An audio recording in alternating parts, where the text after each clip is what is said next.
Let's get over to our state house where just a few hours ago, a committee grilled athletic directors from the University of South Carolina, Clemson, and also Coastal Carolina. And it's all over a bill that would keep name, image, and likeness deals, NIL deals, between schools and athletes a secret. Yeah, and it sparked debate over whether any public dollars go to pay these contracts.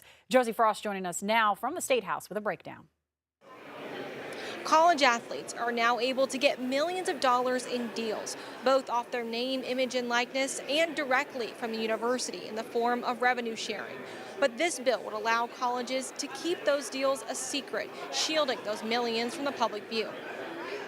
If there's state appropriated dollars that are going to support that's a problem. I can guarantee that we will lose our student athletes once those numbers are published, and we will lose them to our competitors from other states. Universities can now pay athletes directly, a total of up to $20.5 million this year. Under the bill, colleges would only have to disclose the total amount of money that goes into paying all athletes. More specific details, like what an individual athlete or sport gets, would be exempt from public information laws, meaning those deals would be secret. You're coming to the legislature and asking for a carve out of something that is, near and dear to most citizens, and that's the fact that public information is public information. Lawmakers previously paused the bill just before sending it to the governor's desk, saying they wanted to know whether any public money was going to these deals, especially taxpayer money that goes to colleges in the state budget. In a special hearing Wednesday, athletic directors from the University of South Carolina,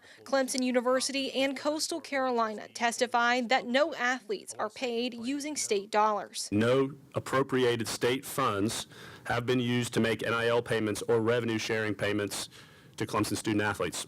They're non-taxpayer dollars. We budget that out based on donations and our sponsorship monies that already come in. But they did say that money from tuition dollars can be used to fund these deals. Some lawmakers say if the money is just being moved around, state taxpayer dollars are still involved, and it should be subject to public information laws. If you take $20 million of tuition money for institutional support for the athletics, and then you backfill that with $20 million that the state's given the university, what's the difference? While the athletic directors argue making these deals public would put them at a competitive disadvantage, allowing other schools to target and poach their players.